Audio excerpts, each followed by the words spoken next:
Hey everyone, Alon Mizrahi here. This is the Mizrahi Perspective. Welcome. Things are beginning to change a little bit in Israeli mentality, in the Israeli psyche. People are starting to get concerned in Israel and worried about the direction in which their country is going. This is journalists, this is senior security figures, people who were in the system, people who are now in the system, including the current chief of staff, Eyal Zamir, and they are concerned. People are worried. They are fearing that Netanyahu's plan to double down and go into Gaza again may be the end of Israel, maybe Israel's actual death. Because remember, the opposition to what Israel is doing is increasing every day. Every day the wall is breaking and people are speaking up. People who haven't spoken up until today, we hear more and more people saying stuff in a very decisive way, calling Israel's actions genocide. And there's a critical mass building. There's the flotilla. There is the a, two-state summit or a convention on the sidelines of the UN General Assembly, which is convening this month in New York. So there are all kinds of things happening, which put a lot of pressure on Israel. There's BDS building. Norway is divesting from Israel, divesting from Caterpillar. This is affecting American economy. And Belgium is pushing for a harder line against Israel, and Spain is pushing. The pressure is building and building and building, and it's always growing, as was very easy to anticipate, as I said many times, was going to be the case. This is what we're seeing now. Um, so people are worried. People in Israel who are in position of power or who were in a position of power are afraid. They are weary. But today, this background that I have today of a building exploding in Gaza is from a video uploaded by none else than Israel's security uh, secretary or minister of defense or minister of Holocaust or genocide and mass murder, however you want to call Israel Katz, that's the name. This is what he chose to share on his Twitter account. This is bringing the craziness to a new level. This is Israeli leadership. And when Israel's security minister uploads something like this to his Twitter account, this is done with Netanyahu's approval and blessing. This is what they want to show. Okay, this is the face they want to show to the world. And we need to ask ourselves why. And this is what this video is about. Why Israel isn't stopping. Why Israel isn't recalibrating what it's doing and changing course and adapting and reconsidering. None of this is happening where actual power resides in Israel. And I'm going to talk about this more in a bit. We are seeing no opening,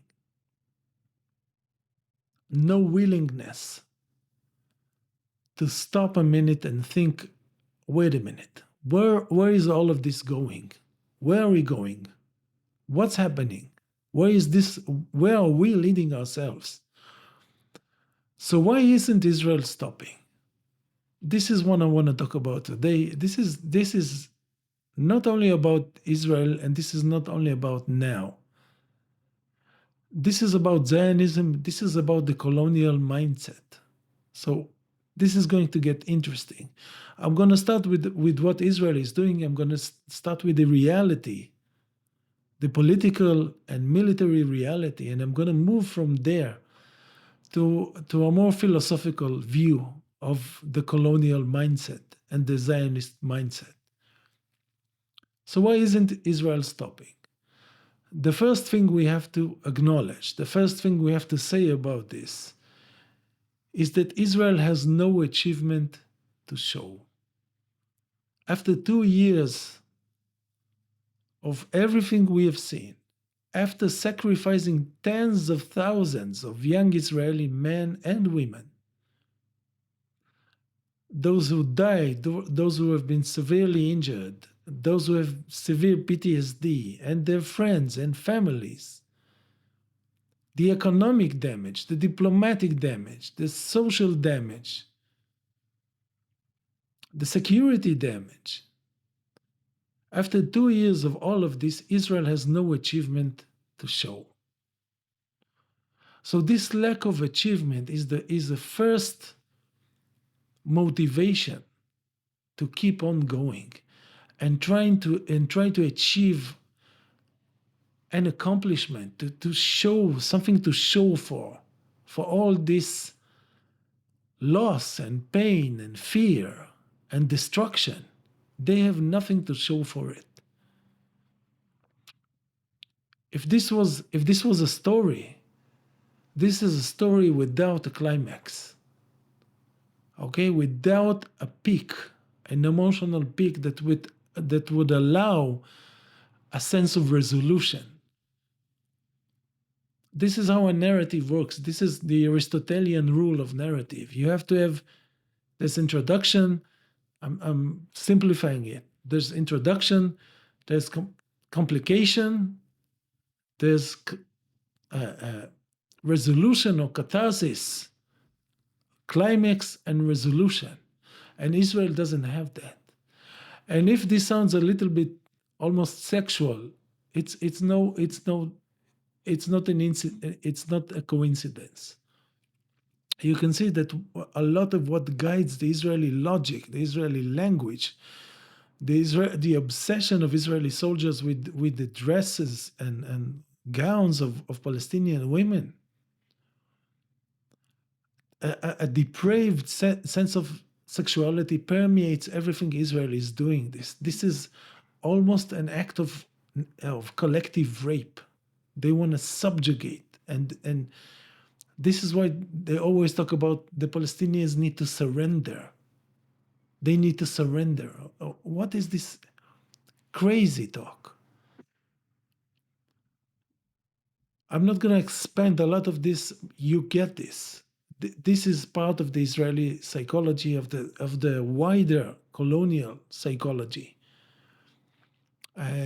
This is almost an act of collective rape, violent rape, and they want the other side to yield, to give way, to surrender, to force. Okay, a use of force and violence is the essence of all of this. So Israel feels that it doesn't have this sense of catharsis, an achievement, a climax. There is no resolution, so they can't stop. Okay, they are stuck in endless motion, trying to get the relief that they feel they need in their psychotic world. So this is the first reason Israel cannot stop. It hasn't been fulfilled. It seeks fulfillment, sick kind of fulfillment, which is it's never going to find. But I'm not going to talk about this now because this branches and opens up more and more subjects and perspectives. So I don't want to make it too wide. Israel has no achievement, so it cannot stop. The other reason Israel cannot stop is there's no political impetus domestically in Israel, in Israeli politics, for Israel to stop. All the parties in Netanyahu's coalition and the majority of Israelis, they don't see this war, this genocide, this Holocaust as a problem. They don't see it as a problem. They don't see it as something they have to stop. So Netanyahu doesn't feel any pressure from the political system in Israel or from the cultural system or from the business sector to stop this. So why should he? Especially given the fact that he has no big achievement to show after the huge humiliation of October 7, which emasculated this collective body that operates, okay, the way I described a minute ago. So no achievement and no political impetus to stop. The third reason they are not stopping is the US still supports them. Okay? Every day they get more and more signs from the US ambassador, from the US president, from Congress. We are with you. Do whatever you want. Kill whoever you want. Become crazier. Yes, go on, go on, go on. Do more. Get crazier. Kill 100 people, 200 people, 500 people every day. Kill more children. Kill more women. Starve more people for longer. Do more. Yes. The US tells Israel this every single day. And this pushes Israel to become crazier because the US is a major power and a major influence. And you can claim, and you should claim, that Israel, in fact, has a lot of control over the US, and this is true. But still, in terms of the US as a major power, with all its capabilities, with all its resources, the fact that the US still stands by Israel firmly is a major factor in why Israel keeps pursuing this suicidal path that it's on. No achievement, no political impetus to stop, and the US still supports them. So these reasons that I have mentioned are the simple ones. They are the simple ones. This is something that you can easily see and understand. This is what you see on the surface. But I want to go deeper than that. I want to go deeper than that because this is where the conversation starts to be really interesting, at least for me, and I also hope that for you. By the way, I haven't mentioned it, so I'll mention it now. I'm much less on YouTube, and it's going to continue to be this way. I don't like YouTube. YouTube is a genocidal platform, Zionist platform. I don't like it. I'm not gonna talk about this a lot. You get this. I'm mostly on Substack. You have a link to my Substack in the YouTube description and in a comment on YouTube. You can follow me there. There are many things I've written that complement the videos I make, so you can follow me on Substack for a more complete picture of what's going on at the moment and where Israel is heading and where this whole thing is heading. So let's talk about the bigger things, the bigger motives, the things that guide Israel to continue doing what it's doing.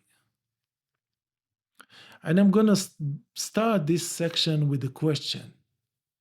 If I were to ask you, what do you think is the thing that scares Israel most? So I'm asking you, what do you think is the thing that scares Israel most? Take a second to think about this. What do you think it is? Is it Iran? Is it the US cutting back its support of Israel? Is it Europe supporting a Palestinian state? Is it terrorism? Is it Egypt? What is it? What is it? What scares Israel? Is it a, a big, I don't want to say a big, a majority of Jews or many Jews that don't identify with Israel anymore? Everything that I've said, all those things do scare Israel. But it's not what scares Israel most. What scares Israel most, and what I'm saying about Israel now is also true for the US. If you're following American politics, this is going to make a lot of sense to you. This is going to make the picture a lot more cohesive and understandable. Because what scares Israel more than anything, is normalcy.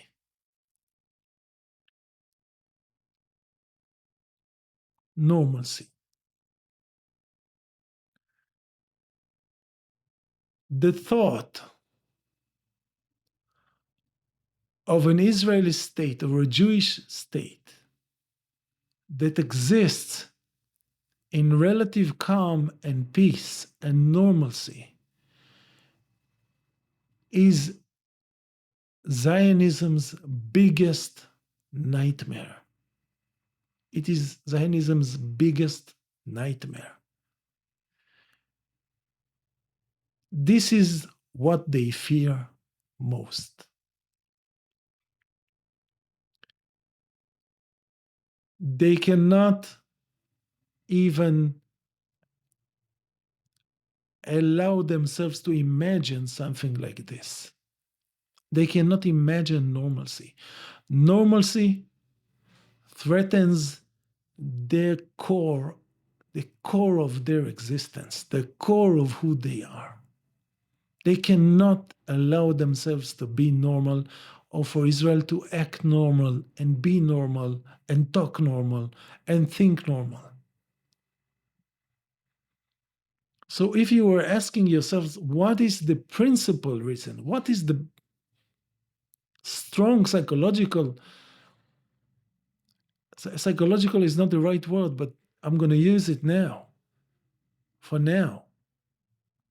Why Israel behaves in such a crazy way, this is the answer.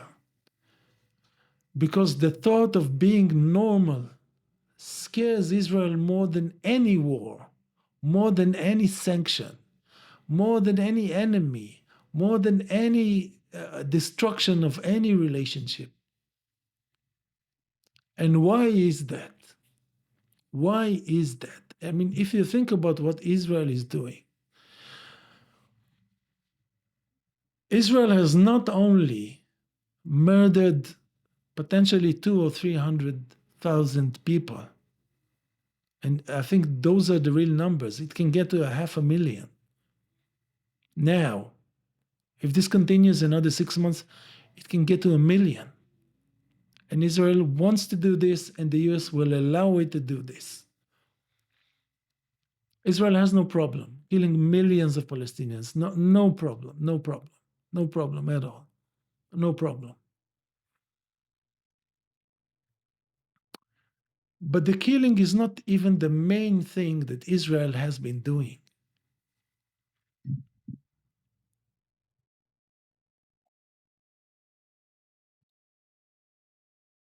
What Israel has been doing is broadcast its insanity to the whole world. This is Israel's main action in this Holocaust. It is not the actual killing of Palestinians. This is why I have this picture behind me. It is not about blowing up buildings. It's about uploading videos of themselves blowing up buildings. It is not about killing the people. It is about showing the world that they are killing people, that they are crazy, that they are not normal. This is the main drive of Israel's behavior in this Holocaust. And this is very different from other Holocausts. Remember, we have seen genocides and Holocausts before. We have never seen one where the perpetrators were so proud of what they were doing and took such great effort to broadcast this, to show this, to display this to the whole world. This is the first time we see this, and this is part of the reason this is so destabilizing and traumatizing, because people are not supposed to act this way. People who know they are doing something wrong are trying to conceal it. Even crazy people, unless they lost all connection completely to reality. Even psychopath murderers try to hide bodies and to hide their actions. They don't telegraph it. They don't write about this in papers unless they want to get caught. So they give police clues. But Israel is not giving clues. Israel is broadcasting. This is live. Netanyahu is saying on TV, this is on the first evening, this is Amalek. No water, no food, no electricity. The whole world knows what they're doing, and they not only allow, they encourage it.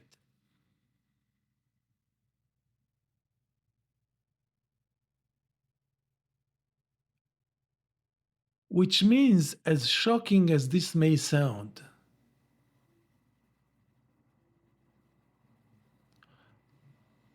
that not doing this is more scary for Israel than actually doing this. It is easier for Israel to be the perpetrator of genocide and Holocaust than to bear the thought of not doing this. Do you get what I'm saying? They cannot deal with normalcy because normalcy is death to them. Normalcy is worse than death to them. It is total annihilation and eradication. They cannot have it. And if you think about what Israel has been doing throughout its existence, it has always been brazen. Not only criminal, but brazen.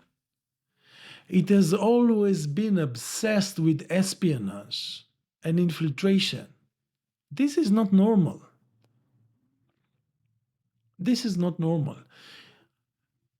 And think about this insane, this deranged exercise in global censorship that Israel is trying to accomplish. They know this is not going to work. They know this. They know that people see what they're doing. People are not stupid. No one is stupid. No one is stupid. People see what's happening. But Israel is still choosing, Israel and Zionist Jews, all this whole apparatus, this whole machine.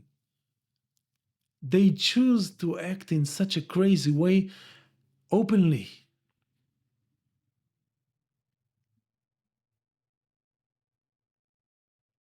So, what does this say about them? This tendency to not only act crazy, to not only do things that are not normal and forbidden, things that are human taboos. This is not a cultural infringing on a cultural law. This is not knowing how to shake hands or how to say hi or bon appetit or this kind of stuff. These are human taboos. Killing children is a human taboo. Molesting children are a taboo. We as a human society safeguard children. Children are precious. And we have a responsibility. This is human. This is not my culture or your culture. This is human.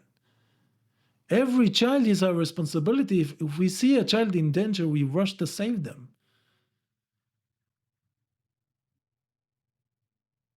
If we see a child running towards a busy road, we will run and we will risk our own life to save the child. This is human instinct because there is a taboo around children, and there's a lot of there are many lies about this as well because we are seeing it's no coincidence that the Epstein affair, and there's so much an undercurrent of rage around issues that revolve around children and abuse of children, because there's something very sick about I don't want to say this society or that society, but we have a feeling that cannot, we feel restless, that we are not fulfilling our duty to children in modern society. We are not. But Israel chooses to harm children openly. Openly. And Zionist Jewish billionaires like Bill Ackman and others are openly threatening American universities, like major institutions like Harvard.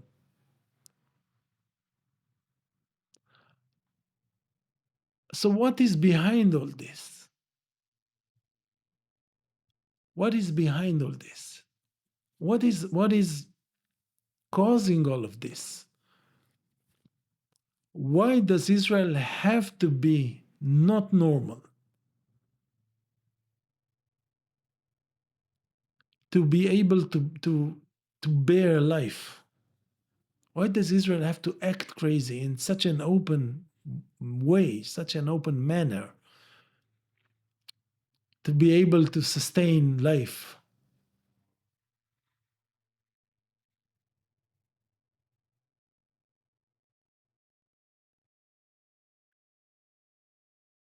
It is because the most fundamental belief that they have, those people, and I want you to listen closely how this applies to the US. And think about the boat with 11 people.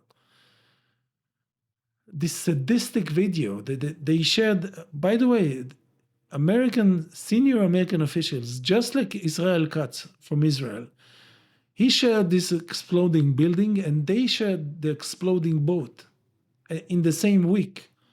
So everything I'm saying about Israel applies to the US as well.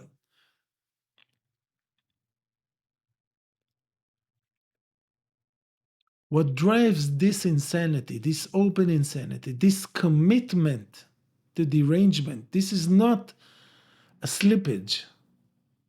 Okay, this is not someone who went into a shock, okay, or overreacted. This is a commitment to derangement. Derangement. This is systematic. They act crazy all the time. And now they act more and more crazy because things are getting out of control.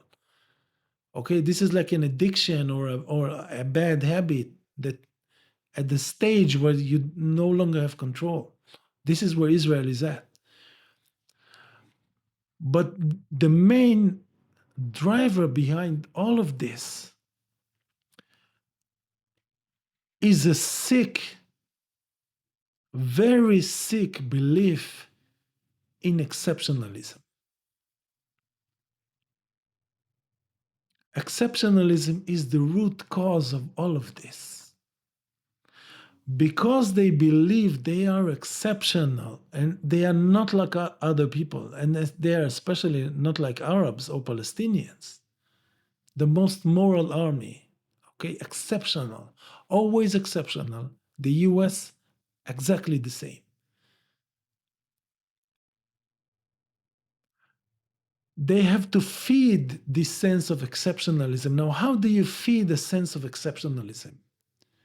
You act in a way that's not normal. to reaffirm this sense of exceptionalism. Because if you act normal, what does your exceptionalism mean? If murder is taboo and you're exceptional and you are not allowed to murder, how are you exceptional? Exceptionalism is always, always, always, always, always, without exception, used to justify evil, to justify criminality. It is never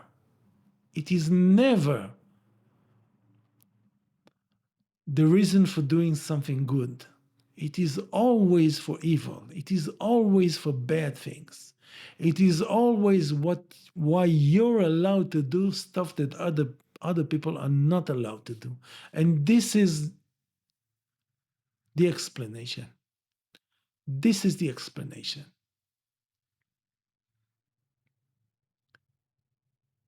They have this sick belief that they are exceptional. And this is the core of their being. This is the core of their being. If you peel everything else, this is what you're left with.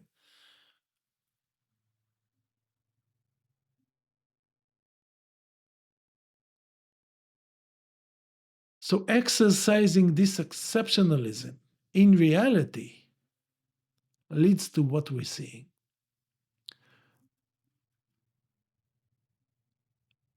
When Hexeth shares this video of a boat supposedly in Venezuela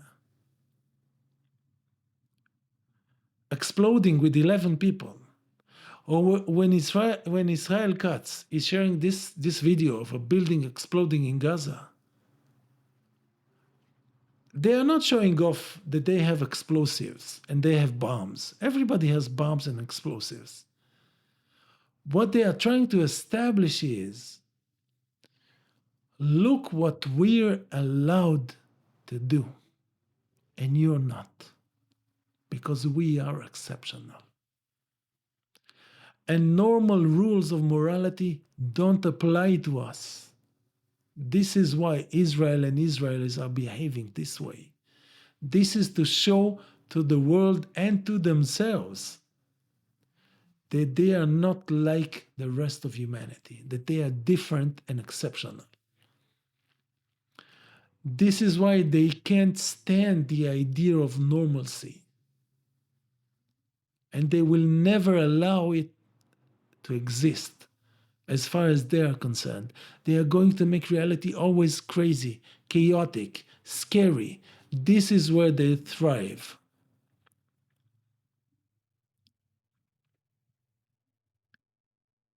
If they work to make things normal, then they are like everyone else. And to them, this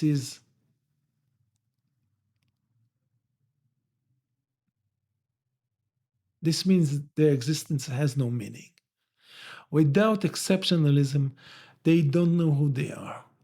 They don't know why they live. They don't know why they're here. They don't see life like you and I do. We want to study, we want to eat delicious things, we want to meet new people, we want to travel, we want to make friends, we want to be with our children, we want to love, we want to have a nice garden, and this is not their mindset. The only thing they obsess about is how to feed this sense of exceptionalism. So when the US bombs one country after the other, and another country, and causes another genocide, and does another invasion, cause all this trouble and insecurity and tragedies, it is not only because it wants that country's gold or oil or a sick sense of control and sadism. All of these play a part in the American psyche. But what the US really wants and what Israel really wants is to feel special, is to feel exceptional. is to operate in such a way that will reaffirm to them every day that they are exceptional. And the problem with this delusion, because no one is exceptional, no one is ever exceptional. No one is ever exceptional in this sense.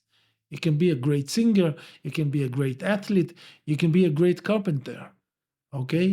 You can be a great friend, you can be a great parent, or whatever, or very bad. But you are not exceptional in the sense that you are not like other people, and the same set of rules that applies to other people doesn't apply to you. No one is exceptional in this sense. But the whole Western colonial project and much of Zionist and Jewish identity is based on this. We are not like others. We are not like others. We are chosen. This is what it means. We are exceptional. We are not like you. We are allowed to do what you are not allowed to do.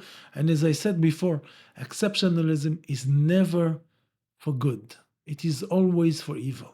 No one needs to feel exceptional